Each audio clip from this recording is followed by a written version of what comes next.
Lideramos el camino de la opinión pública y buscamos que la cultura del debate alcance consensos y soluciones a los problemas de nuestro país.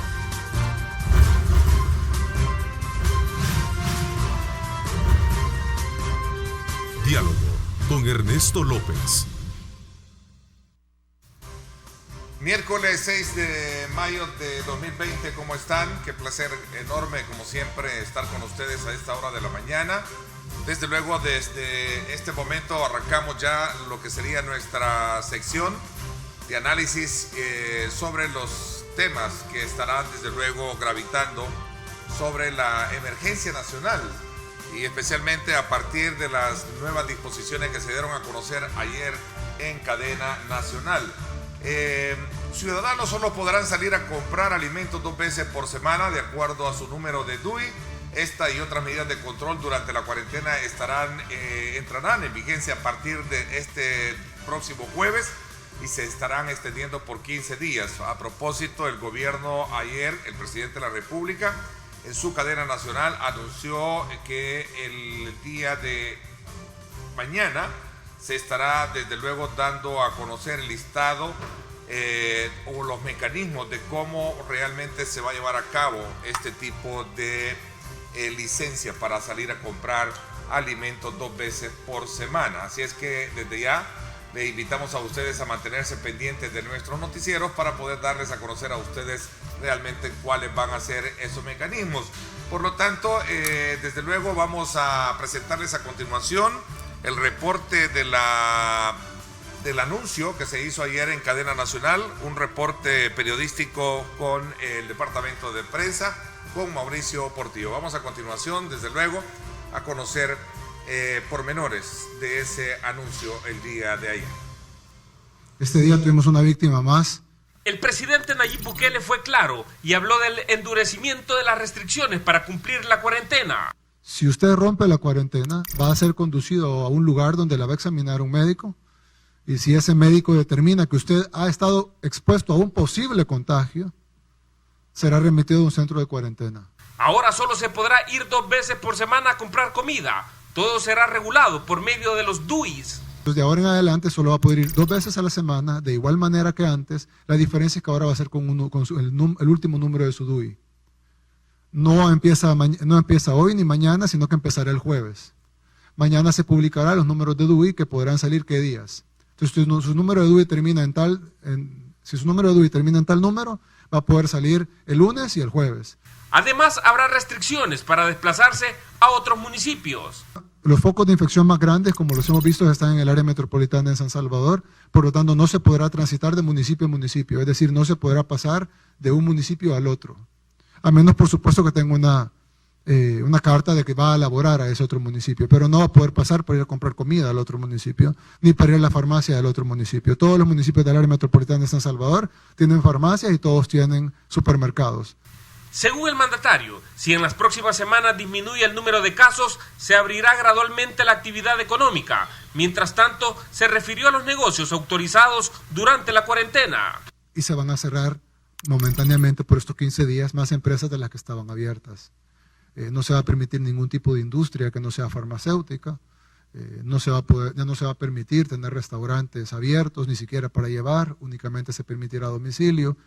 Las farmacias también podrán entregar a domicilio, los supermercados. Los únicos establecimientos que pueden estar abiertos son las agencias bancarias, los supermercados y las farmacias y los puestos de venta de comida no para comer, sino comida de granos básicos y canasta básica, no comida servida, por supuesto, y medicamentos en los mercados, nada más. Todo lo demás tiene que estar cerrado. El mandatario además anunció que el gobierno distribuirá 2.7 millones de canastas básicas a sectores vulnerables. También dijo que la residencia presidencial se convertirá en un centro de descanso para al menos 300 personas que laboran en el sector salud. Mauricio Portillo, Telenoticias 21. Bien, ahí está precisamente un resumen de lo que el día de ayer en ese anuncio el presidente Nayib Bukele hacía en cuanto a las nuevas disposiciones que van a permitir tener un mejor control y de restricción de acciones como las que escuchábamos en este reporte de Mauricio por ti. Así es que muchísimas gracias, Mauricio. Me voy entonces a presentarles a continuación a nuestro acostumbrado panel del día miércoles en esta edición especial también, en la cual tenemos la voz de la nueva generación. Quiero saludar cordialmente a Leonor Selva. ¿Cómo estás? Buenos días. Hola, buenos días, Ernesto. Buenos días a todos los salvadoreños. Cómo no, también Tania Pastor. ¿Cómo estás, Tania? Gusto de saludarte. Gracias, muy bien. Un placer saludarles a todos en sus casas y a ustedes, colegas panelistas. Ernesto, un saludo esta mañana a todos. Cómo no, muchísimas gracias. También Henry Flores, gracias por acompañarnos, Henry. Buenos días, Ernesto. Buenos días, colegas. Buenos días a todos los salvadoreños que amanecemos con nuevas disposiciones y siempre con las ganas de salir adelante. Y por supuesto también Isaac Ortega. ¿Cómo estás, Isaac? Muy bien, Ernesto, gracias por la invitación, siempre atentos para poder compartir con los colegas, y buenos días a toda la población que nos ve de tu canal. Por supuesto, un agradecimiento profundo por la disponibilidad del tiempo que tienen ustedes para poder compartir sus puntos de vista con nosotros a través de esta plataforma de opinión, en la cual pues la población está muy pendiente de conocer cuáles son sus valoraciones en torno a estos acontecimientos que están marcándose dentro de lo que es la emergencia COVID-19 y particularmente lo que significa esta nuevas restricciones dentro de la cuarentena especial y por supuesto otros aspectos importantes. Vamos a ver, voy a abrir un poco la discusión, vamos a ver cuál es tu valoración, Tania, y el resto tienen la palabra. Dense en un tiempo prudencial de 1 minuto máximo para poder de alguna manera hacer una valoración y poder enriquecer este análisis y esta discusión. Adelante. Bueno, solo para quizás sentar las bases del análisis que vamos a hacer esta mañana, yo no sé si lo perciben igual todos los salvadoreños y ustedes que estamos discutiendo eso o que vamos a discutir esto, es que a mí me parece que estamos volviendo a comenzar la cuarentena. Aquello que se nos informó aquel viernes por la noche, me parece que fue un 30 de marzo, que íbamos a iniciar la cuarentena, que a todos nos cayó en shock y que ha transcurrido 1 mes y medio de eso, ahora estamos reiniciando, en mi opinión. Estamos volviendo a iniciar la cuarentena, solo que con el conocimiento de lo que ya pasó. Yo siempre he sostenido y lo continúo sosteniendo que haber roto el régimen de excepción de una forma abrupta, sin control técnico, para reincorporarnos a las labores de forma gradual y planificada, que permitiera una no superación de la capacidad hospitalaria, fue lo que hizo que la gente saliera sin control a las calles y que es lo que provocara una alza en la cantidad de casos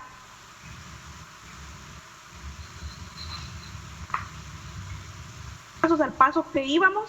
Era cuestión de tiempo superar la capacidad hospitalaria. En ese sentido, ese descontrol es lo que ha generado esta nueva situación que, en mi opinión, yo sí la percibo como un reinicio de todo con unas nuevas medidas y que esto otra vez comienza y que comienza y de una forma todavía más endurecida, que es lo que vamos a discutir a continuación. Ok, interesante. Vamos a ver, Isaac, ¿cuál es tu opinión? Bueno, definitivamente esto era algo que ya se veía venir. Veíamos las noticias de varios medios digitales, personas que lo comentaban, de que la cuarentena no se estaba respetando, y yo entiendo que la población hasta cierto punto se pudiese empezar a desesperar por esta situación, porque tenemos que trabajar, tenemos que salir adelante, tenemos que llevar la comida a nuestros hogares, y obviamente esto se veía venir, ya que nuestra cultura claramente no somos una cultura 100% disciplinada, ¿cierto? Para poder estar encerrados y poder obedecer una cuarentena.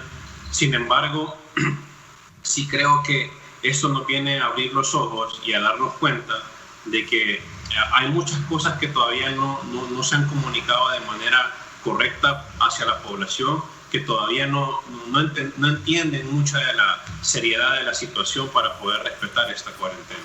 Yo creo que, como bien decía Tania, volvemos a comenzar. Lastimosamente, tenemos una situación bien difícil ahorita porque vengo yendo desde hace como 2 semanas que estamos en el pico de la crisis, pero yo no veo mayores avances en lo que se ha prometido para poder paliar esta situación, más que pedir más préstamo y endeudar más al país. Yo lo que sí esperaría para el próximo año es que, ya que ese dinero ya se aprobó y toda esta deuda se aprobó, que el próximo año tengamos un presupuesto mucho más austero. Vamos a ver, Leonor. Yo creo que nuevamente tenemos que tratar de entender el fenómeno que estamos abordando para entender por qué se toman estas medidas. O sea, sí es cierto, y creo que todo el mundo lo percibió, que ha habido un relajamiento de la cuarentena domiciliar, que por un lado sí hay mucha gente que lo hizo de forma indisciplinada e inconsciente, pero que también es normal cuando ya tenés un mes y medio sin ingresos, sin inmovilidad económica, que mucha gente fuera saliendo a buscar trabajo. Y es parte de esto, este baile que vamos a tener con este virus. O sea, yo sí quisiera hacer conciencia a la gente, es que no es que estas 2 semanas son críticas, es que cada 2 semanas van a ser críticas, porque siempre que relajemos el distanciamiento social vamos a estar jugando con esto, y este es el nuevo normal. Vamos a jugar con que se va a abrir la economía, se va a abrir el distanciamiento social por un par de semanas, y cuando el número empiece a subir otra vez lo vamos a tener que cerrar. Y eso es normal, y sí tratar de normalizar que medidas como estas, las del DUI que se anunciaron ayer, son medidas que sí se están implementando. Por ejemplo, en Bolivia sé que tienen también salidas por días asignadas por DUI. Entonces se trata de informarnos y ordenarnos y tratar de acatar. Henry, vamos a ver cuál es tu valoración y luego abrimos un poquito los puntos neurálgicos que también van concernientes a esta disposición de la cual el presidente hizo uso a partir de la aprobación de esta nueva, digamos, figura legal del estado de emergencia, con este nuevo decreto, la aprobación de los $1.000 millones más para la recuperación económica. Y otro elemento que vamos a sumar también en el transcurso de este programa es ese acercamiento entre el sector empresarial aglutinado en la NEP con el gobierno. Así es que vamos a ver, Henry, ¿cuál es tu valoración? Lo que estamos viendo es sin duda lo que ya esperábamos, un aumento de casos, medidas un poco más estrictas, y es básicamente lo que está pasando en el mundo. Ha pasado en España, ha pasado en Italia, en Estados Unidos, que las medidas se han endurecido. Ahora, la diferencia quizás en nuestro país es que mientras algunos países, cuando ya llegaban a 1 mes y medio o 2 meses, empezaban a ablandar esas medidas, aquí se endurece más. Y eso es lógico porque el gobierno empezó con estas restricciones antes incluso de que tuviéramos casos. Claro está que ante un aumento significativo de casos, ya más de 600, hubiésemos esperado que esa curva no subiera tanto, pero no ha sido así.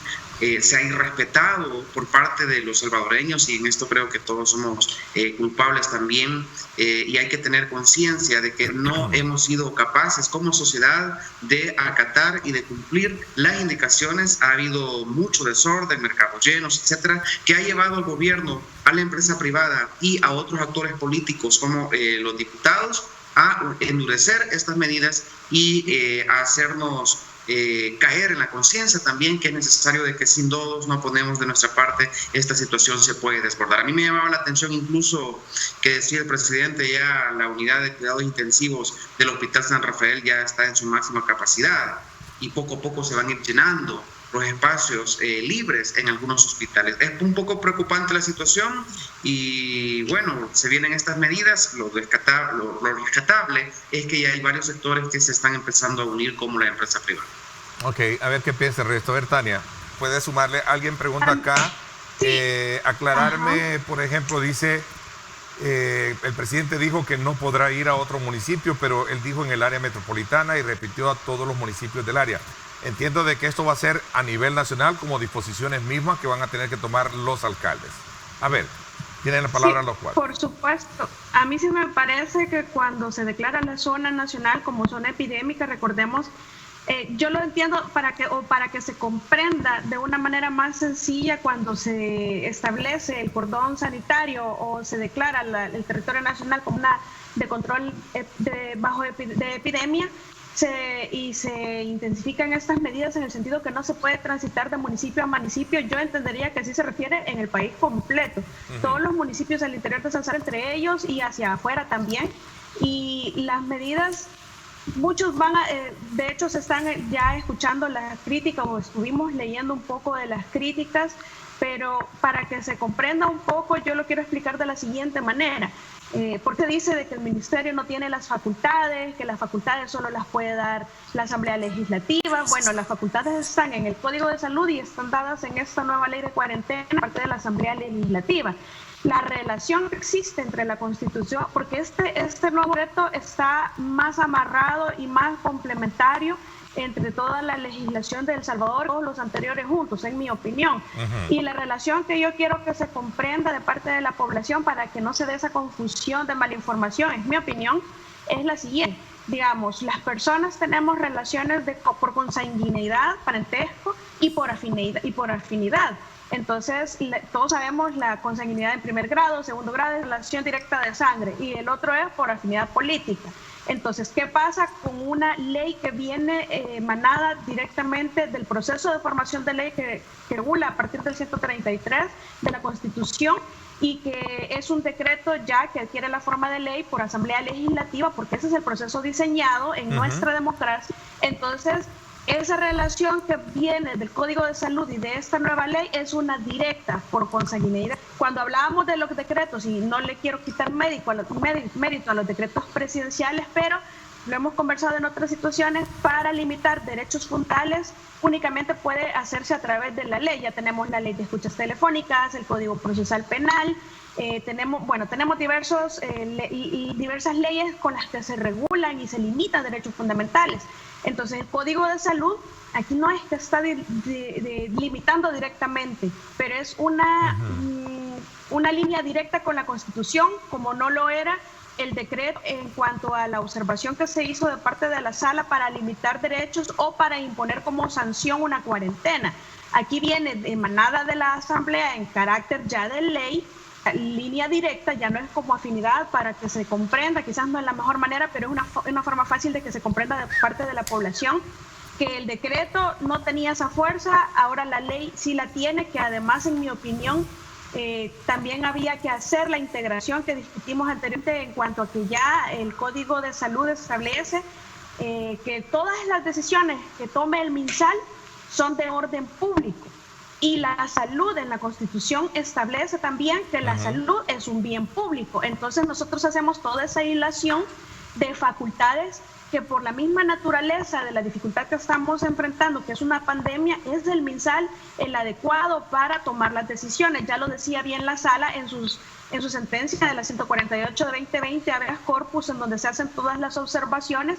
De hecho, la Sala no se metió con esas disposiciones de 116 y 139 del Código de Salud, que da las facultades de tomar decisiones del MinSal, y por eso le recomienda o le ordena a la Asamblea legislar en coordinación con el MinSal, que es lo que por fin sí pasó y que es lo que, en mi opinión, no sucedía con la restricción o con la ley de ultraprotección de garantías fundamentales que se había emitido y que se vetó y que se superó el veto, sino que ahora sí trabajó en coordinación con el MinSal, que es lo que sí ordenó la Sala.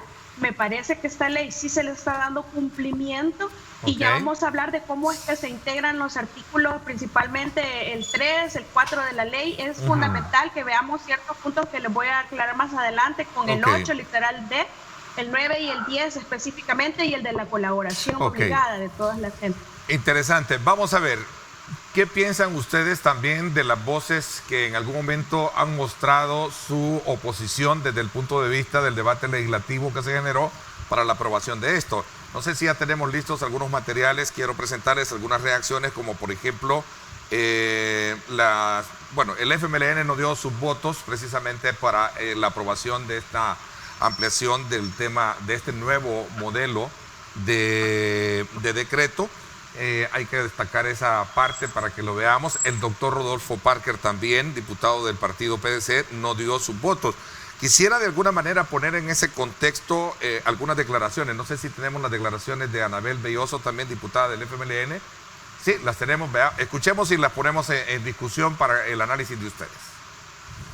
Otro pacto oscuro, una madrugada triste, y aunque no le guste, pues es así.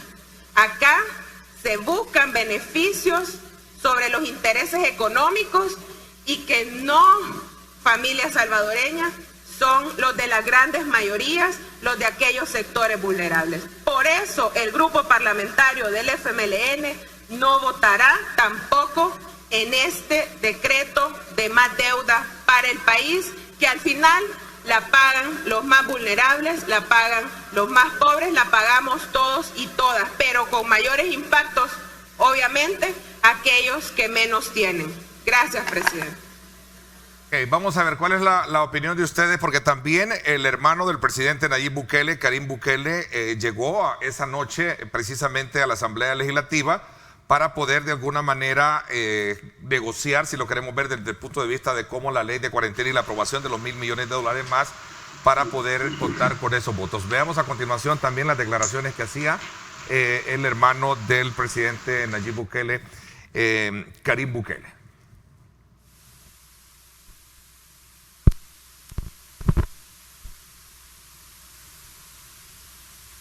Más estrictas las cuarentenas, ya que en los últimos días se ha visto que hay más gente en la calle, ¿no? Sí, no se trata de hacer una ley que sea estricta la cuarentena, sino que se trata de aprobar los lineamientos que pidió la Sala de lo Constitucional para que, en vez de que no sea solo una orden ejecutiva, sino que pase a una legislación. Entonces eso es lo que se está haciendo. Al ser legislación, obviamente se convierte en algo más fuerte, tiene algo más robusto. No con todos esos rumores que están hablando de un cierre total y que va a haber un toque de queda o algo por el estilo, es completamente infundado, es algo ridículo y se lo digo con toda la palabra, que lo que vale mi palabra, eso no va a suceder. Pero se hablaba incluso de que esta iba a ser penada por desobediencia de particulares, que es de 1 a 3 años. No, obviamente simplemente se siguen las leyes que ya están en los códigos establecidos, no hay nada establecido en el decreto presentado. Sobre los $1.000 millones, probablemente ustedes quieren que se pruebe esto. Sí, es parte de la iniciativa de presidencia. Son $1.000 millones adicionales, obviamente ya van amarrados en el decreto para qué se van a utilizar. Es prácticamente conseguir financiamiento para inyectarlo a El Salvador. En este caso hay una disposición para pagar el IVA al exportador, la retención del IVA al exportador, y también hay una disposición de 300 millones para adelantarle para hacer el pago a los proveedores del Estado, que ahorita están en una necesidad increíble y el Estado no está recibiendo los fondos suficientes en motivo de impuestos, entonces tenemos que darle un alivio a esas personas que sí son empresarios, no grandes, no necesariamente grandes, pero sí son empresarios que a veces venden papel, a veces venden lapiceros, son proveedores del Estado y necesitan ese alivio ahorita. En este momento, si no quiebran y van a tener que despedir a sus empleados. ¿Entonces se va a aprobar esto? No tengo idea, por eso estoy aquí, estoy viendo la plenaria como todos ustedes. Quiero pensar de que sí se van a poner de acuerdo y van a pensar en el país y no van a pensar en intereses mezquinos y políticos de simplemente no vamos a aprobar. Ok, vamos a ver, ahí hay elementos bien importantes. Hay necesidad de poder establecer un parámetro de apoyo a aquellos sectores dentro de lo que la aprobación se dio. Son alrededor de $600 millones que van en apoyo para las pymes. Ese es un elemento bien importante, pero también hay ciertas dudas, como lo escuchábamos dentro de las reacciones que estaban planteando, en este caso el FMLN y también el doctor Rodolfo Parker. ¿Cuál es el análisis que ustedes tienen de esto? A ver, tienen la palabra ahí. Henry. Bueno, una de las críticas que se hacían es de que justamente no se estaba apoyando a la empresa privada y que no se estaba apoyando a aquellos sectores vulnerables del sector económico, principalmente la micro y la pequeña empresa. Pero ahora lo que estamos viendo es que se ha aprobado una ley del empleo ante esta emergencia que va a ayudar principalmente a que puedan subsistir esas empresas, sobre todo la micro y pequeña empresa que se ha visto afectada. Indudablemente, cuando una familia está en crisis o cuando una empresa está en crisis, recurre a algunos préstamos para poder subsidiar sus gastos. De igual manera, el gobierno, las empresas están pasando una crisis y es necesario estos $1.000 millones para poder paliarla. Entonces, es falso lo que están diciendo los diputados del FMLN, que esto va a beneficiar solo a las grandes empresas. De hecho, de los $1.000 millones, el 60% va para los microempresarios. Hay 140 millones para un programa de subsidios para empleados también de la micro y pequeña empresa, 360 millones en créditos para MIPES y empresas y 100 millones para financiamiento del sector informal, que también se ha visto duramente golpeado.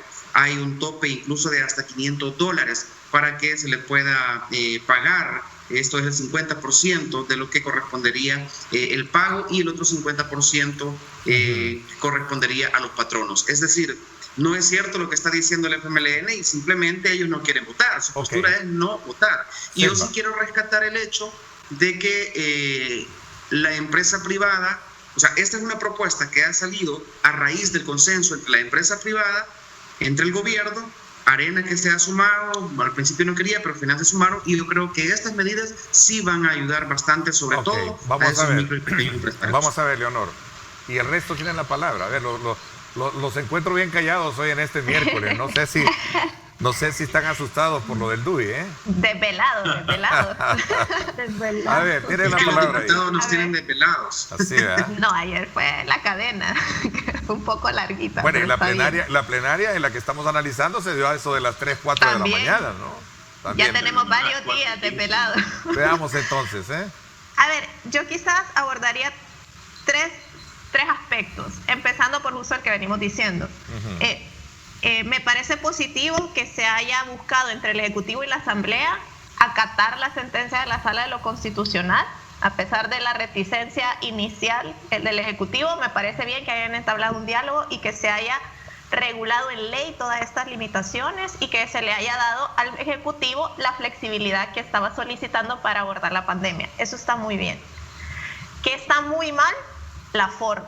Nuevamente, el paquete económico se presentó hace 10 días y ni el Ejecutivo ni la Asamblea habían entablado el diálogo hasta las 5 de la tarde del lunes para hacer un madrugón que se aprobó, uno a las 2 de la mañana y otro a las 4 de la mañana, como lo hemos visto por los años de los siglos. O sea, las mismas prácticas de siempre las volvemos a ver en que paquetes importantísimos para el país, en tanto en endeudamiento como en derechos fundamentales, se discuten entre el Ejecutivo y el Legislativo en un madrugón a puertas cerradas y sin mayor información al público.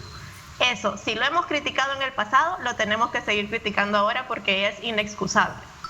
De igual forma, no me parece a mí adecuado tampoco que haya sido el hermano del presidente el que haya participado en estas negociaciones. Entiendo que ellos dicen que están ayudando a su hermano, pero este es un asunto público donde quienes lo tienen que manejar son funcionarios públicos o el presidente y los diputados.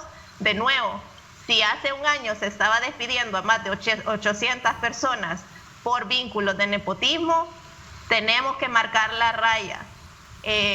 Los funcionarios públicos y empleados públicos son los que manejan al sector público, no los familiares y no los amigos de la gente que fue electa. Sí creo que ahí hay que marcar una línea y hay que decirlo, aunque haya tenido buenas intenciones, nepotismo es nepotismo. Ok, vamos a ver, Tania. Sí, perdón. Creí que había... No, y ahora paso al tercer tema, el paquete económico. Como dice Henry, ahí hay subsidio al sector informal por 100 millones, créditos por 340 millones para mediana empresa que tengan de 100 empleados para abajo y 140 para micro. ¿Qué va a ser lo importante acá? Sí, nos estamos endeudando de una manera inédita en el país, eso hay que decirlo, con estos nuevos empréstitos que falta que el Ejecutivo los logre colocar. Digamos que aquí se han autorizado por la Asamblea para que vayan a buscar dinero. Hay datos bien interesantes que nosotros los tenemos que tomar en cuenta, sobre todo los jóvenes, y es que con este nuevo empréstito, de cada $100 que se producen, 90 son deuda, o sea, 90 es dinero que ya debemos. Que estamos comprando el precio de nuestros bonos y titularizaciones, que es la forma por la que nosotros nos endeudamos, ha pasado desde febrero, que valían 5 y pico, 6 y pico % de interés, ahora están valorados en al menos 10, 50 de interés. Es decir, estamos endeudándonos y caro. ¿Por qué digo esto? Porque entonces lo más importante va a ser que ese dinero se use adecuadamente. O sea, nos va a salir caro y es necesario, pero usémoslo adecuadamente, y eso, la responsabilidad recae en Bandesal. Colocar bien esos préstamos a las empresas que realmente prueben que lo van a usar para subsidiar a los empleados.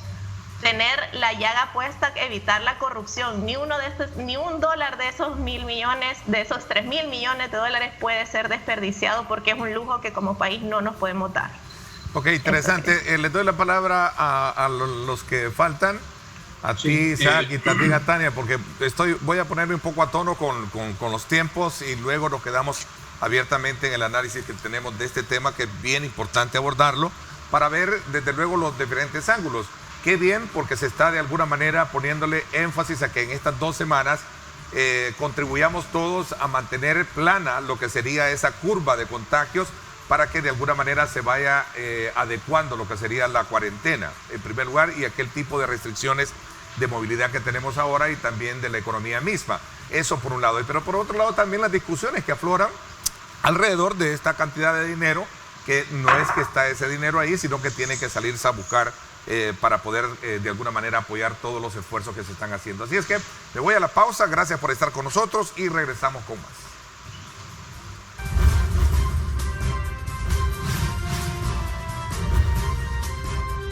Diálogo con Ernesto López. Estás viendo Diálogo con Ernesto López. Yo me quedo en casa. Sé un héroe 503.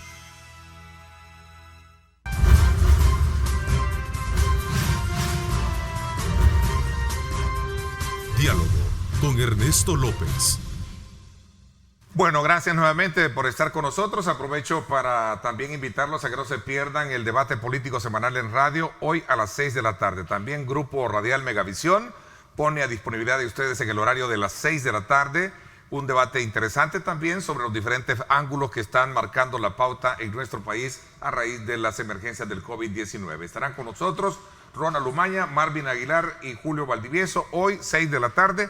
No se lo pierda por 107.7 Fuego, estación que pertenece al Grupo Radial Megavisión, y también estamos transmitiendo en vivo. Así es que la invitación está para que nos acompañe hoy a las 6 de la tarde también. Otro escenario, otro análisis también que suma a lo que estamos abordando esta mañana acá con nuestros invitados. A ver, me había quedado también con ustedes, Tania, Isaac, también de hablar al respecto de este punto que tiene que ver con las reacciones generadas a partir de la aprobación de estos $1.000 millones y también de este nuevo modelo de restricciones que se están planteando para evitar que la curva de contagios, pues desde luego llegue a pico y se mantenga aplanada. Veamos a ver qué piensan.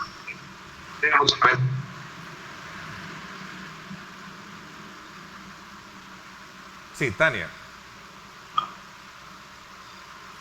Tania o Isaac. No, me dicen que no escuchan. Vamos a ver si le podemos generar ahí. Ya, ahora sí. Hoy sí, ¿verdad? Sí, oigamos. Sí, adelante. Bueno, yo quisiera comenzar diciendo de que claramente la posición del FMLN que vivimos en el día de la... Bueno, yo estuve hasta las 4:10 justamente viendo la plenaria, y al final a las 4:15 4:16 fue que aprobaron todo. Pero entiendo el punto de vista del FMLN, y para mí es como bien difícil poder decir estas cosas porque siempre he tenido una posición totalmente diferente al grupo parlamentario del FMLN, pero entiendo el fondo de por qué ellos actúan de la manera que están. Incluso están siendo un poco más coherentes en su forma de pensar que otros partidos políticos. Mira, hay dos cosas que tenemos que ver con esto de los 1.000 millones que se acaban de aprobar. Y es que aunque sí se busca beneficiar a las pequeñas empresas con cierta parte de los fondos, la realidad de cada industria y cada empresa es totalmente diferente, porque no solamente vas a buscar fondos para poderle dar a las grandes empresas un retorno del IVA para que reanuden sus operaciones y que puedan pagar los gastos y los empleados para reactivar sus operaciones, pero también supuestamente le vas a dar un fondo para poder financiar a los pequeños empresarios, a las MIPES, pymes, de que puedan ponerse al día, poder activar sus negocios, pero las grandes empresas tienen un fondo ya en su contabilidad que como empresas grandes van previniendo este tipo de situaciones para poder salir adelante. Las MIPES y las pymes no. O sea, tenés que ir a conseguir el dinero para poderle dar a las MIPES. O sea, ya tenemos casi 45 días, casi 2 meses, donde las pequeñas empresas han estado cerradas, donde estas personas no han estado produciendo, y si lo han producido en línea porque se les ha facilitado pues lo han podido hacer, la gran mayoría no. Pero aparte de esto, tenés que esperar otro cierto de tiempo, porque ese dinero no es un dinero que ya tiene el gobierno, donde ya vení mañana y te voy a depositar a tu cuenta, claro, sino que hay que ir y conseguirlo. ¿Cuánto tiempo más va a ser? Van a ser otros 2 meses. O sea, muchas de esas empresas ya ni van a existir para dentro de 2 meses. Van a ser 4 o 5 meses de espera para las pequeñas empresas para recibir este alivio. Entonces, aquí es donde nosotros vemos el desbalance y donde vemos los intereses mezquinos de ciertos partidos políticos, en donde se presiona para que se beneficien a ciertas cúpulas o a ciertos espacios. Leonor ya lo decía. Entonces las viejas prácticas las seguimos haciendo desde ya, pues, ¿verdad? O sea, eso de que los mismos de siempre tenían madrugones, lo estamos viendo hoy en día con el nuevo gobierno, con las nuevas situaciones, con las nuevas formas de llegar a negociaciones debajo de la mesa, en donde se encierran, donde llaman a una comisión política a la 1 de la mañana para poder determinar ciertas cosas que faltan para poder llegar a una aprobación de un dictamen.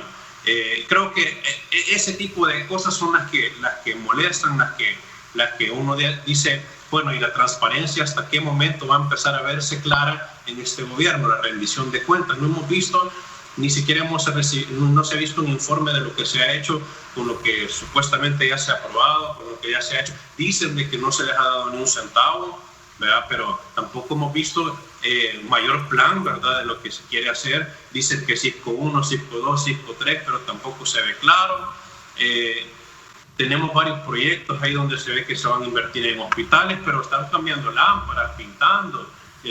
No veo ningún equipo de alta tecnología que haya sido traído para... Entonces, ese tipo de cosas son las que se están discutiendo. El diputado Rodolfo Parker, que también yo lo he criticado mucho por su forma de pensar y su forma de legislar, inclusive ha sido bastante congruente en el hecho de defender la Constitución y de pedir cuentas, donde él decía que había muchas cosas que se estaban duplicando de lo que ya se había aprobado en un presupuesto general de la Nación, a lo que ahora se está pidiendo, que se está repitiendo.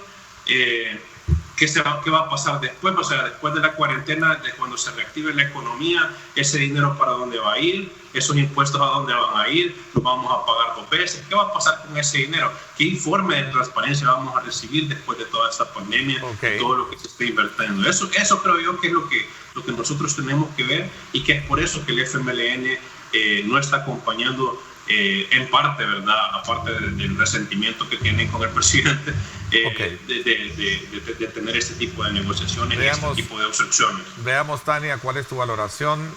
¿Comparten los argumentos que han planteado tus compañeros de transmisión? Sí, sobre todo en el tema de los madrugones, me parece que Mario Ponce, que es un presidente de la Asamblea Legislativa, este tipo de sesiones extraordinarias de plenario tiene que convocarlas a horas de la mañana, no hacer la convocatoria para las 5 de la tarde, que se sabe que va a hacer decisiones de madrugada. Entonces, ¿cuál es la intención de llamar a sesiones extraordinarias a las 5 de la tarde? Para comenzar temprano, cuando toda la población está vigilante, estamos vigilantes.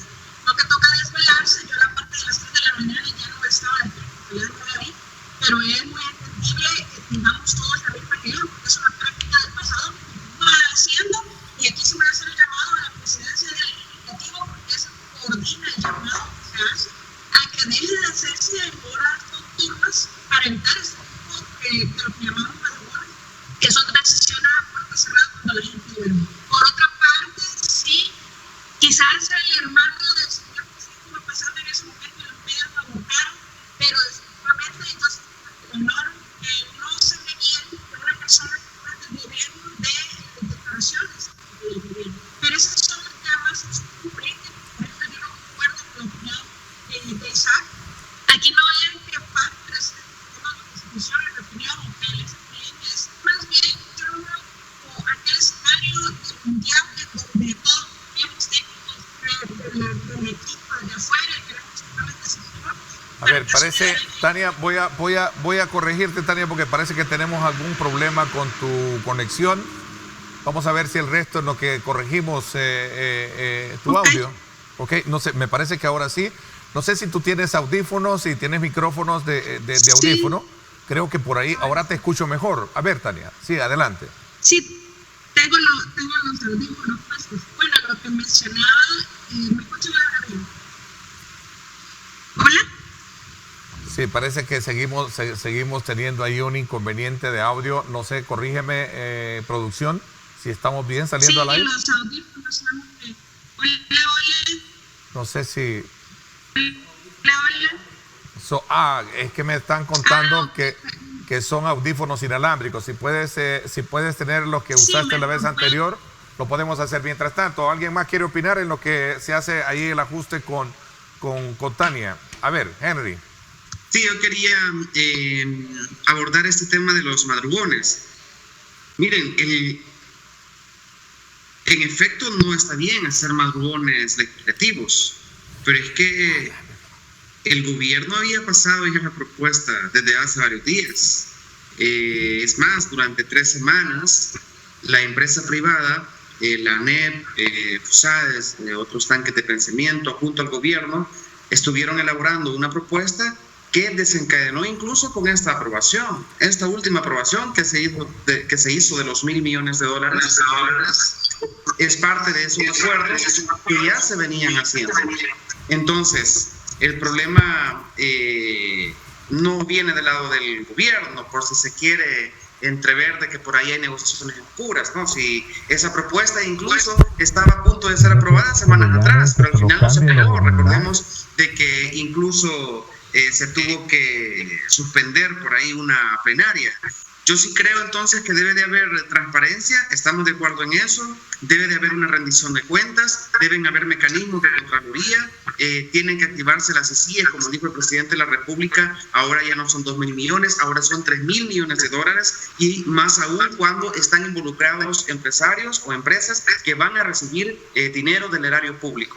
Yo creo que en las próximas semanas será muy importante que los diputados se tomen esto con responsabilidad, porque vemos ahí que bueno que no hubo tanta presión ahora. Incluso el presidente tuvo que suspender su transmisión que ya había anunciado para dejar que los diputados analizaran y se llevara a un acuerdo. Entonces, estamos de acuerdo que no deben haber madrugones legislativos y que debe de haber mecanismos de rendición de cuentas. Otro punto que yo quería analizar, y me parecía muy bien el esfuerzo que se está haciendo de incrementar las pruebas del COVID-19, e incluso el hecho de que los laboratorios privados puedan ser autorizados también para que puedan hacerle pruebas a los empleados. Incluso hay algunas alcaldías, como el alcalde de San Salvador, que ha mencionado que van a habilitar en algunos mercados para que las personas se puedan hacer las pruebas. Me parece muy interesante que la empresa privada, que algunas alcaldías y principalmente el alcalde de San Salvador, siendo la alcaldía más importante,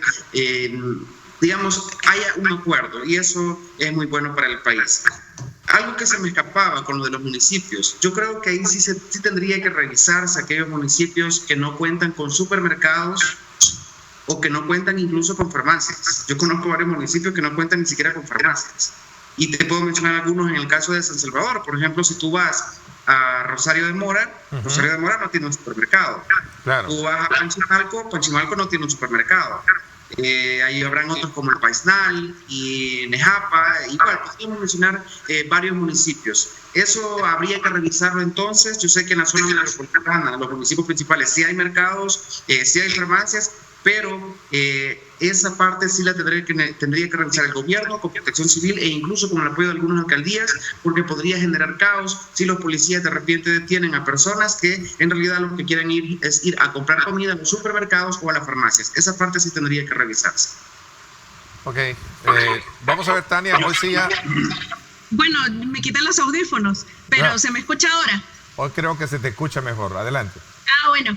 Lo que decía antes es que estoy de acuerdo en el tema de los madrugones, y esto sí corresponde el llamado definitivamente al presidente de la Asamblea Legislativa que las convocatorias las haga temprano, porque no es correcto que se siga dando la situación de convocatorias extraordinarias de plenaria a las 5 de la tarde cuando se sabe que las decisiones importantes se vienen tomando pasada la medianoche. Por otra parte, sí me parece un poco doble moral, porque no pretendo ofender, pero la postura de algunos diputados que todos sabemos cuál es la historia que traen, no vale la pena recordarla, pero no tendríamos necesidad de estar pidiendo $2.000 millones si tuviéramos la presa de Chaparral sin fingir que se construyó, o los $1.000 millones en gastos reservados, por ejemplo, pero bueno, son otros temas. En realidad, llamar a la transparencia en los debates públicos cuando se ha sido parte de esa no transparencia y no debates públicos en el pasado, como que un poco le duele a uno la cara escuchar ese tipo de declaraciones. El llamado es en realidad a que la Asamblea Legislativa haga las convocatorias a la hora que corresponden, porque eso no lo manda el presidente, pero pudiera hacerse también la solicitud. Lo que decía Leo y que me refería anteriormente es que Karim Bukele probablemente iba pasando en ese momento y los medios lo abordaron. Pero definitivamente si van a dar declaraciones oficiales del gobierno, no se ve bien que lo haga una persona que no es del gobierno. Okay. Y que si está, es decir, que no tiene ningún nombramiento ni cargo, y que si está, pues bien del presidente, pero no sería la persona más adecuada a dar declaraciones oficiales, en mi opinión. No hemos terminado de discutir el tema de la ley de la cuarentena, la hilación que queremos hacer de artículos. Y en cuanto a lo del préstamo de los 3.000 millones, bueno, sí se habían anunciado que iban a ser 5.000 millones. Yo llevo la historia de mi vida pagando impuestos o con el conocimiento de que se pagan impuestos por deuda muchísimo más arriba de la que debería de estar. El tema acá viene a ser más de coyuntura actual. ¿Qué es lo que vamos a hacer ahora? ¿Cómo se va a pagar mañana? Por supuesto que es importantísimo, pero tenemos que resolver el ya. Yo sigo insistiendo en el hecho que este día deberíamos de estar nosotros comenzando la reapertura gradual y planificada del trabajo de las diferentes empresas en el país. No se está haciendo, insisto, porque estos 15 días atrás que perdimos de ruptura del régimen, son más de es como 2 semanas y media que se rompió de forma abrupta el régimen de excepción. Si eso se hubiera ido aperturando de una forma gradual la libertad ambulatoria y se hubiera mantenido esa restricción, y ojo, que hay personas que muy perversamente han querido interpretar esto como que yo defiendo las detenciones o retenciones ilegales que se estaban dando en carácter de sanción y la desobediencia de la Corte. Mi postura no ha sido esa y creo que ha quedado clara en redes y entrevistas. Pero no es eso lo que quiero decir. Lo que quiero decir es que el régimen era necesario y no podía ser roto de una forma tan abrupta como lo fue. Estos 2 semanas y media, estos casi 20 días que tenemos, son los que vamos a construir de ahora en adelante. Y son los que tendríamos que tener ya construidos porque ya lo trabajamos 1 mes y medio. Entonces, esa irresponsabilidad de haber roto ese régimen de excepción, porque en el instante mismo en el que la gente entendió la diferencia de régimen y que ya no había régimen y que ahora ya no había restricción de libertad de ambular o la física ambulatoria, en ese mismo instante la gente se empezó a balanzar a las calles y cada vez más hasta que tuvieron que tomar esta nueva decisión de reiniciar la cuarentena. Entonces ahora vamos a trabajar lo que deberíamos de estar en este momento cosechando como frutos. Pero bueno, lo importante es ir tomando las decisiones poco a poco. Yo sé que desde afuera todos queremos ser directores técnicos. Lo que yo decía es que como es aquel mundial en el que el director técnico de El Salvador y todos afuera quieren decir yo hubiera hecho este fichaje o hubiera hecho este otro fichaje, eso no lo hubiera llevado.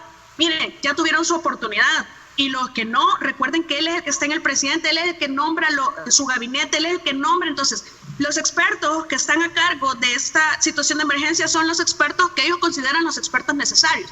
No son los expertos que considera la NEP, no son los expertos que considera FUSADES, no son los expertos que considera ARENA. Ya todos, es decir, lo que quieren ellos, y sobre todo el FMLN, es implementar medidas, y desde antes lo estaban haciendo, es continuar con planes públicos que ellos querían seguir, pero ellos ya no son en el partido, en el gobierno. Tenemos que jugar con las reglas del partido o del gobierno actual que no tiene partido y empezar a pensar de una forma responsable. Todos queremos salir a trabajar, todos queremos reactivar la economía, todos comprendemos la gravedad y la necesidad de aplanar la profundidad de la curva de la recesión económica sin que sea tan grave la cuarentena, pero estamos llegando a casos tan extremos por irresponsabilidad de muchos que salieron a comprar, no por la necesidad de comer, sino por la necesidad de comer algo diferente, porque ya se le había cansado de lo que estaba comiendo. Ahí y estamos. podemos dejar la discusión de la ley, porque se pasaron a la parte económica y no habíamos terminado todavía la discusión de la ley en el sentido de las restricciones de las potestades del Ministerio de Salud. A ver, ¿cuál es tu valoración así en términos casi concretos de la ley? Bueno, me parece, como lo dije anteriormente, está muy bien integrado todas las disposiciones con el Código de Salud, incluso hasta con la Ley de Procedimientos Administrativos, la misma Constitución, es importante que le pongan mucho ojo a las definiciones del artículo 3, sobre todo a aquella categoría que nos califica a todos como personas expuestas y expuestas, y hay otra palabra adicional, y susceptibles, porque luego en el artículo 4 se retoma 8 literal D, me parece que somos donde estamos todos los que pueden circular. Ok. A ver, se nos ha congelado la imagen. Ahora sí, ya de nuevo regresamos contigo. Okay. Voy a hacer la pausa y quizás porque me gustaría que entráramos ya también, por cuestiones de tiempo, hablar sobre el tema de las nuevas relaciones que se pueden generar entre el sector de la ANEP y el gobierno. Hoy se titula, por cierto, una declaración dada por el presidente de la ANEP, Javier Simán, que dice, no somos, vamos a ponerla de nuevo, no somos oposición, somos facilitadores. Por cierto, hace unos minutos, en unas declaraciones que está dando a otro medio, dijo que reconoció que las medidas que se han tomado inicialmente son muy acertadas. Nosotros hemos visto semanas atrás que las medidas restrictivas se prestaron de alguna manera al tema del abuso de autoridad. Pero también en algún momento ha dejado un poco extrañada, según para él, el hecho de lo que se aprobó anoche, y creemos que las medidas lanzadas anoche por el presidente, lo dice textualmente, son excesivas y violatorias. Medidas deben de ser apegadas a la resolución de la Sala de lo Constitucional, dice Javier Simán, presidente de la ANEP. Vamos a la pausa y regresamos con las valoraciones de ustedes en torno a estas declaraciones.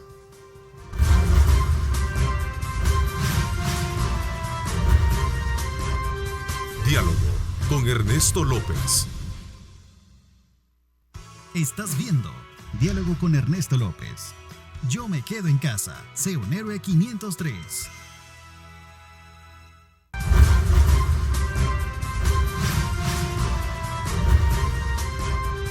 Diálogo con Ernesto López.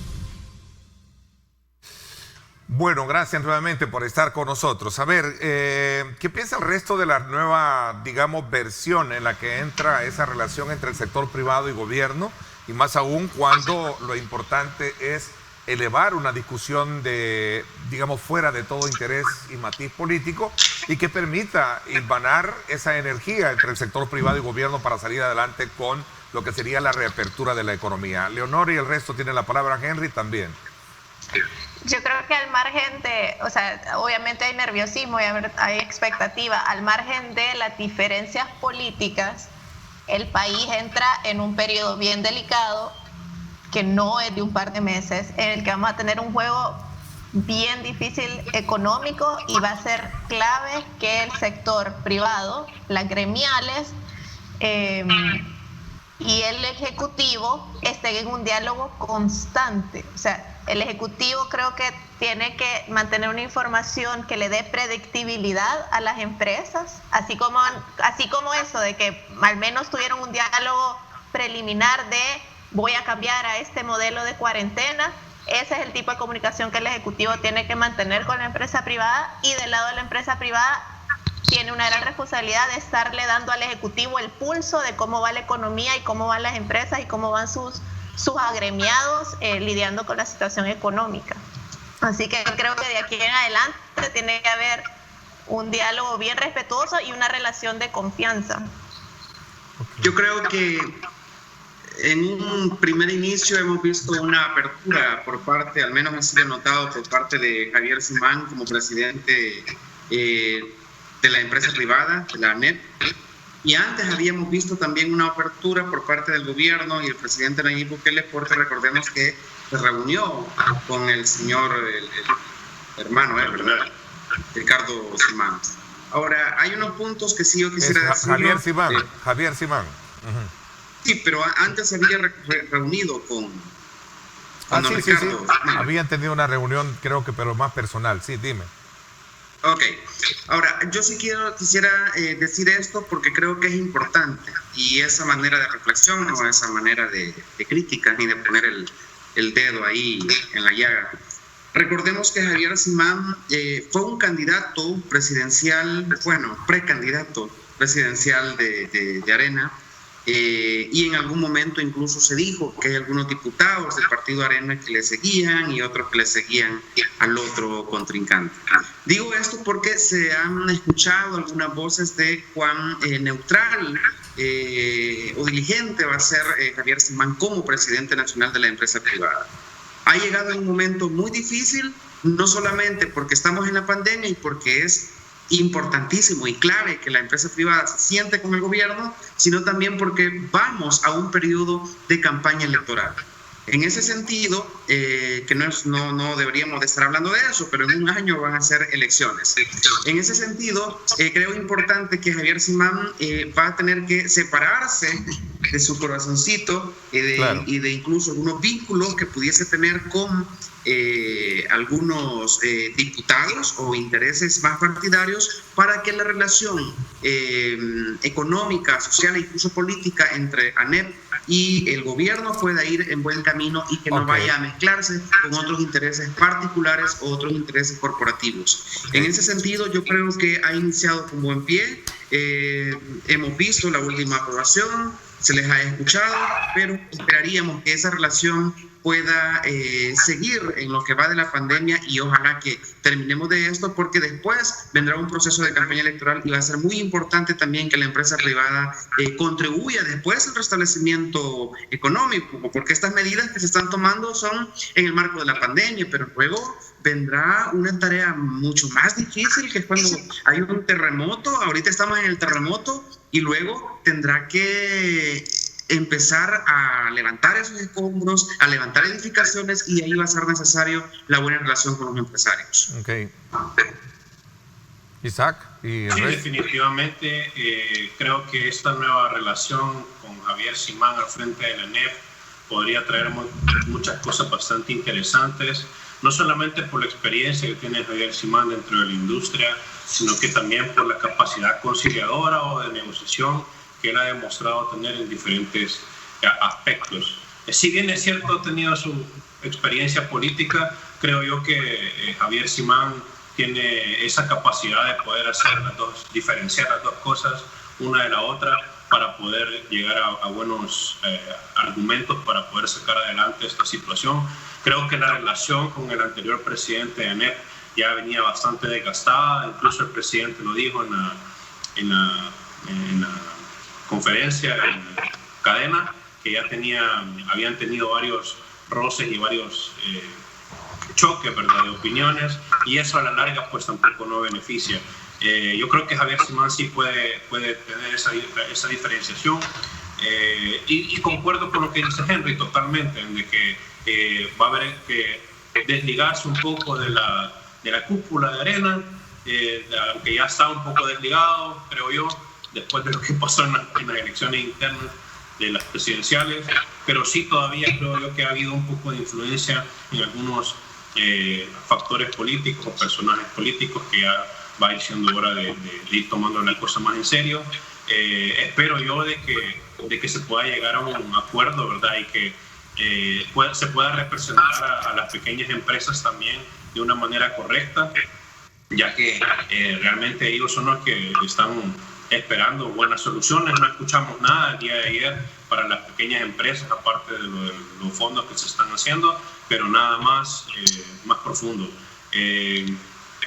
Yo creo que hay un reto aquí para todos que podemos ir aprendiendo en el hecho de que El Salvador, tal como lo conocíamos hace 2 meses, ya no es el mismo, ni lo va a ser por todo el año, ni durante los próximos 2 años. La fiebre española o la gripe española duró más de 2 años, donde todos estuvieron con mascarilla y con protección, y creo que tenemos que ir viendo esa parte donde trabajar sin contagiarnos va a ser algo bien importante, pero que podamos llegar a esos consensos donde todos podamos estar de acuerdo, no solamente pensando en acaparar fondos o en llevar la contraria, sino que al contrario, que podamos conciliar acuerdos del país para poder mitigar esto. O sea, con Leonor ya lo decíamos fuera del aire, la liquidez del país va a estar increíblemente en peligro, porque como decíamos, si de cada $100, 90 hay que pagarlo, entonces ¿cómo van a ser los presupuestos de aquí a otros 4 años que le quedan al gobierno? Y obviamente la población, la política es diferente, ya van a estar más más pendientes de cómo se manejan el erario público, de cómo se hacen los presupuestos, y obviamente que lo que queremos es mayor transparencia. Ok, hay un punto importante. No sé, Tania, si quieres agregar un poquito, pero voy a hacer una pausa, me la están pidiendo. Hay un punto importante de esto, y es el hecho de que hay un acuerdo a propósito entre el sector privado para que, de acuerdo a cómo vaya el comportamiento de números, pues se tenga ya a bien negociar un calendario de apertura del comercio y de la economía en los próximos días. Así es que vamos a hablar de eso, pero va a depender muchísimo, sin duda alguna, de cómo vaya ese comportamiento, y ese comportamiento va a depender mucho de que evitemos las aglomeraciones y guardemos la distancia social pertinente. Me voy a la pausa y regreso con más, y vamos a darle lectura a muchos comentarios que nos están haciendo nuestros televidentes. Vamos a la pausa.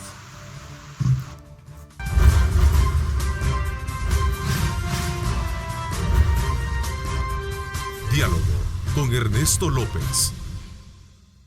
Estás viendo Diálogo con Ernesto López. Yo me quedo en casa. Sé un héroe 503.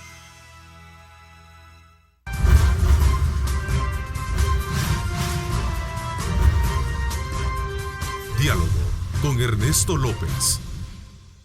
Bien, gracias nuevamente por estar con nosotros. A ver, este tema de la declaración epidémica de todo el país, Tania, hay 3 elementos de los cuales tú querías mencionar.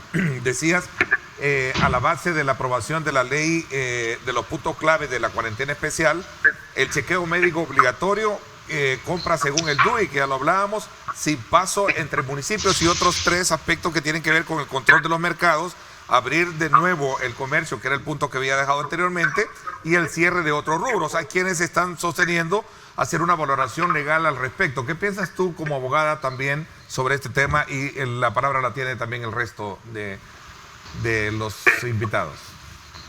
Bueno, como lo expresé anteriormente, sí me parece que esta vez hay una congruencia total o una cohesión total entre la Constitución y el resto de leyes.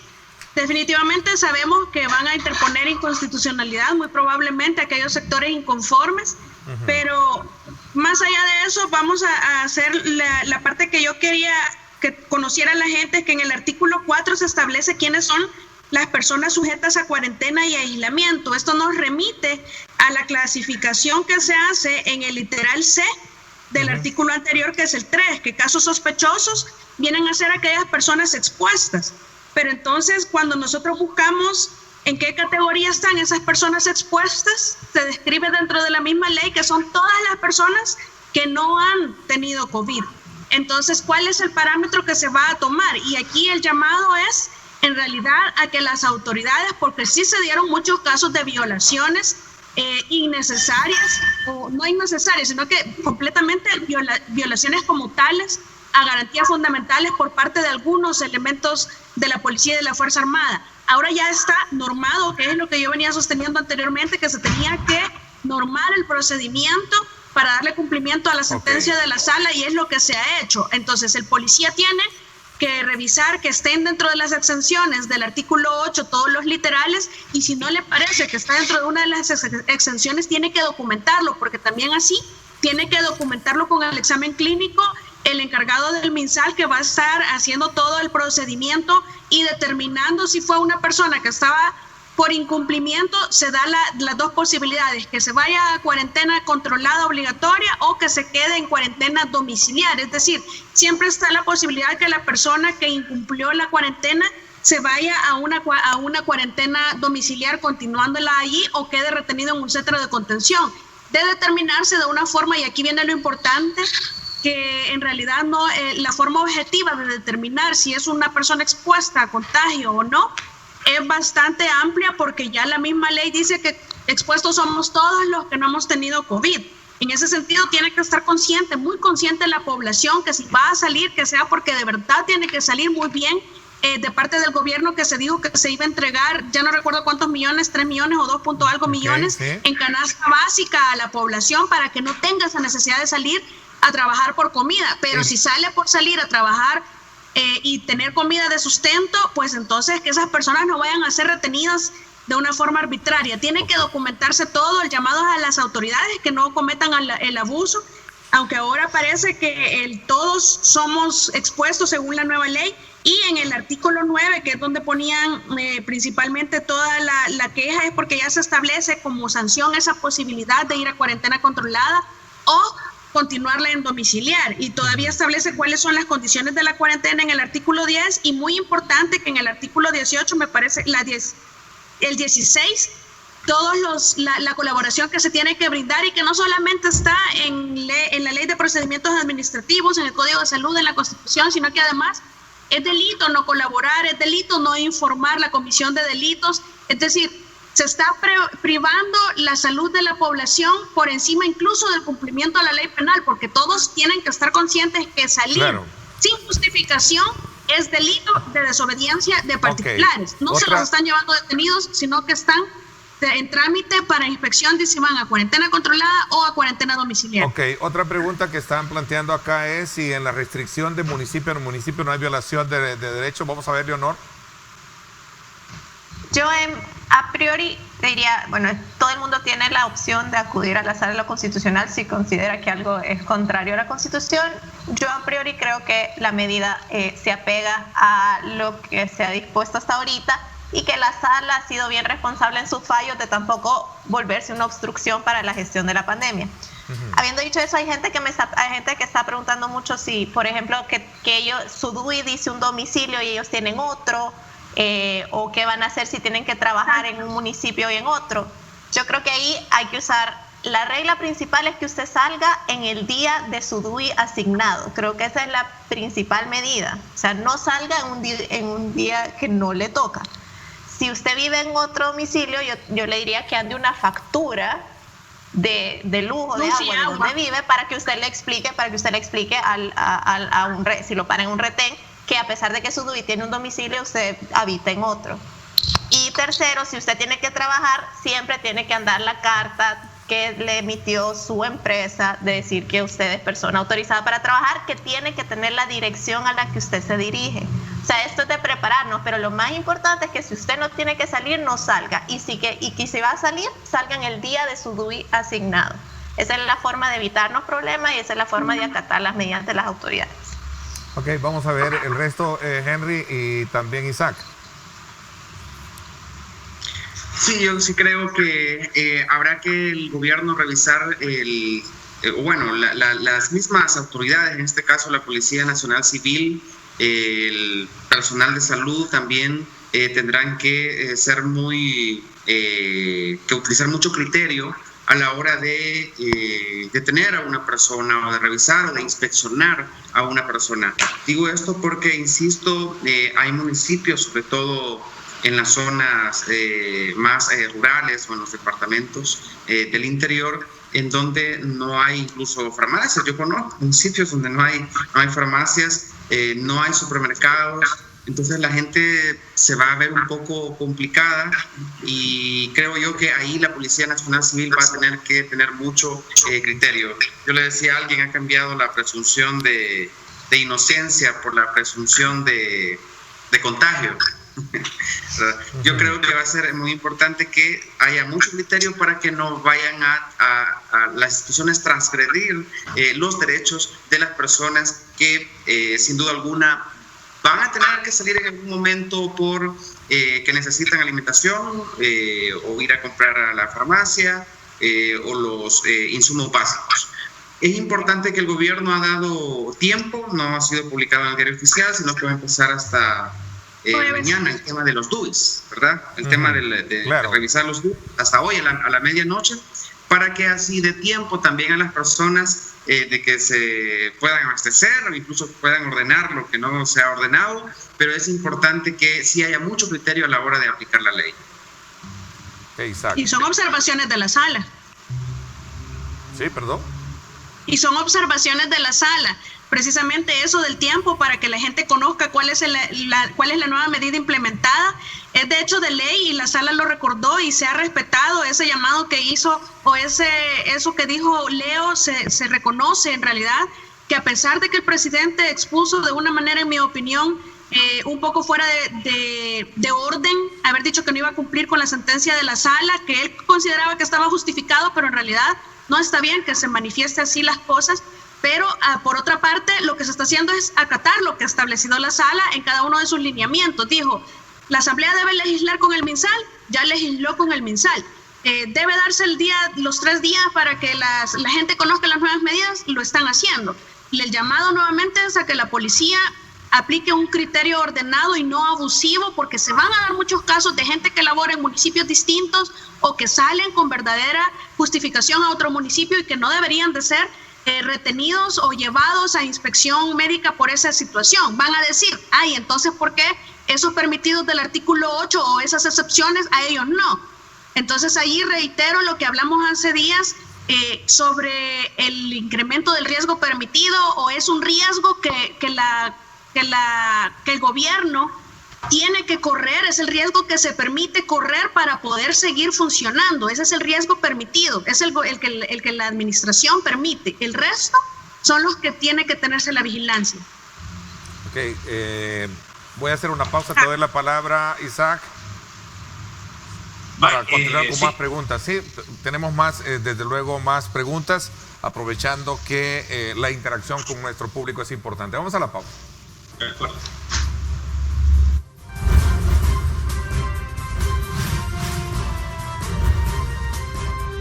Diálogo con Ernesto López. El futuro es imaginar, es pensar en grande. Prepárate hoy. Estudia en la UFG y amplía tus oportunidades. UFG, tecnología, innovación y calidad. Bueno, gracias nuevamente por estar con nosotros. A ver, Isaac, me quedaba contigo para darte la palabra y un poco en resumen. Vamos a ir ya prácticamente concluyendo también de este tema o estos temas que hemos puesto sobre la mesa, nuevas restricciones en la cuarentena especial, la aprobación de los 1.000 millones para la recuperación económica y en el contexto de las reacciones de oposición que se han dado y por supuesto este acercamiento entre el sector privado y gobierno. Isaac. Bueno, sí, yo creo que esto de la prohibición de municipio en municipio tiene que ser la base para esto, el diálogo, ¿verdad? Ya lo decíamos antes de este último decreto de cuarentena y las restricciones, que si hay que salir, porque hay que salir, ¿verdad? Y porque hay que ir a trabajar, hay que ir a comprar, a abastecerse, pues hay que tener la manera de comprobar, de poder justificar, de poder decir las cosas claras como son. Tenemos la costumbre de que algunos queremos pasarnos de vivo, llevárnoslas de vivo, ¿verdad? Y tal vez falsificar cartas o permisos. Incluso vi un día en redes sociales alguien que decía que si conocía a alguien que hacía carnets de esos que se cuelgan, ¿verdad? Para poder justificar. Entonces yo creo que ese tipo de cosas no suma en nada al hecho de querer sacar adelante esta situación. Yo lo que puedo recomendarle a toda la población es llevar sus facturas, sus recetas, sus listas de compra. Y en el caso de que también conozco municipios donde la farmacia ya al cruzar la otra calle ya está en otro municipio, entonces también tener esa capacidad de diálogo con las autoridades, ¿verdad? Siempre con muchísimo respeto, con honestidad, con claridad, decir, mire, señor oficial, yo voy a tal lugar, ¿verdad? Mi situación es esta y esta, mi DUI está en un municipio tal, pero yo hace 3 meses me mudé para otro lugar y no he podido ir a actualizar la información o cualquiera que sea la razón, pero siempre con respeto, con cordialidad, con transparencia. Incluso yo creo que es muy importante el hecho de que no veamos a las autoridades como enemigos, como aquellos que nos quieren agarrar para llevarnos en cuarentena, sino que ellos también están haciendo su trabajo, ¿verdad? Claro. De ahí por mi parte, ya para ir cerrando y concluyendo un poquito, creo yo que todos tenemos que estar en la misma página en el hecho de que el país ya no es El Salvador que conocíamos hace 2-3 meses. La gente piensa diferente, las empresas están operando diferente. Estábamos hablando fuera del aire sobre nuestras labores, ¿verdad? Esperando que las cosas se puedan normalizar para poder seguir trabajando en lo que siempre hemos hecho. Yo creo que va a ser importante mucho esta transición ordenada de parte del gobierno de comunicación, de ir dando las indicaciones, incluso con la empresa privada, poder llevar este tipo de comunicación interna de qué es lo que hay que hacer, crear una nueva cultura organizacional dentro de las empresas, de qué es lo que hay que hacer, las distancias, los comercios, los restaurantes, todo. Van a tener que cambiar toda su forma de vivir. Entiendo que esta semana entra unos acercamientos ya para ir haciendo esa calendarización según el comportamiento que vaya teniendo esto. Leonor, tu conclusión es, a ver, 20 segundos porque el tiempo se nos fue. Yo más que conclusión solo quería informar a la gente de estos préstamos que se aprobaron. Hay una línea de crédito para sector informal. Lo único que usted tiene que tener es un crédito vigente, ya sea en una institución bancaria, en una cooperativa o historial crediticio vigente a diciembre de 2019. Entonces, si usted quiere aplicar esta línea de crédito, revise en Bandesal. Lo mismo para las MIPYMES de 100 empleados para abajo. Y lo que tiene que tener es usted estar registrado como patrono en el Seguro Social. Entonces, estén pendientes de la página web de Bandesal para cuando se abran estos créditos, para que puedan acceder todos los que lo necesitan. Interesante, Tania, tus reflexiones finales. Bueno, que dejen de querer insultar la inteligencia también de los señores oficiales con una factura de supermercado de una mini pasta de dientes o una factura de farmacia con un botecito de alcohol. Es decir, ese tipo también de actitudes no son sanas, no son buenas. Y por último, hacer el llamado nuevamente a todos los órganos de gobierno y todas las instituciones públicas, los recortes. Cada uno de los órganos de gobierno puede aportar. 4 PPIs si son diputados propietarios y 2 si son suplentes pueden ser recortados a la mitad perfectamente en la Corte Suprema de Justicia. Tienen que depurar ese montón de gente que no es efectiva y colocar gente capaz que no esté nombrado por nepotismo. En el Ejecutivo, seguro privado, ¿por qué? Ahí está el seguro público al que todos tenemos acceso y se supone que eso también recortaría, y así podemos ir enumerando. La Fiscalía puede recuperar fondos a través de los procesos de exención de dominios. Cada una de las instituciones tiene cómo hacer recortes. Este es el llamado, este es el momento idóneo para comenzar a repensar y reestructurar toda esa situación. Henry, veamos tus reflexiones, 20 segundos, sí. Henry.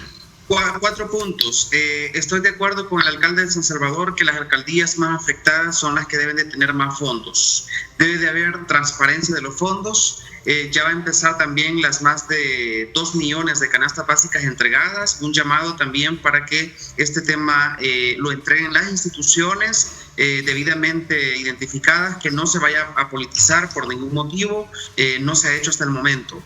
También el gobierno ha dispuesto una plataforma para voluntarios remunerados en el área de salud a nivel técnico, y en general es bueno que quienes quieran aplicar y quieran ganarse sus chirilicas, como dicen ahí, sobre todo si son en el área de salud, que lo hagan. Y lo último, vamos a 15 días de prueba y de nosotros dependerá si el examen lo pasamos o lo reprobamos. Y si lo reprobamos, seguramente esta situación va a seguir mal y vamos a seguir en cuarentena. Ok, gracias. Les agradezco a los 4 que nos hayan permitido, como siempre, todos los miércoles, conocer desde el punto de vista de ustedes la lectura que tienen los acontecimientos que está marcando esta emergencia. Los planes, desde luego, y el mejor de los deseos es que podamos cumplir a cabalidad lo que sería esta proyección de las 2 semanas restantes, para que poco a poco se vaya abriendo el comercio y la economía. Muchísimas gracias, Henry, gracias, Tania, gracias también a ti, Isaac y Leonor.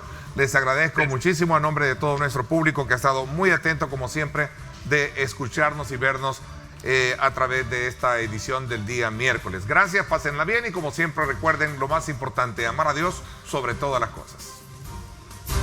Lideramos el camino de la opinión pública y buscamos que la cultura del debate alcance consensos y soluciones a los problemas de nuestro país.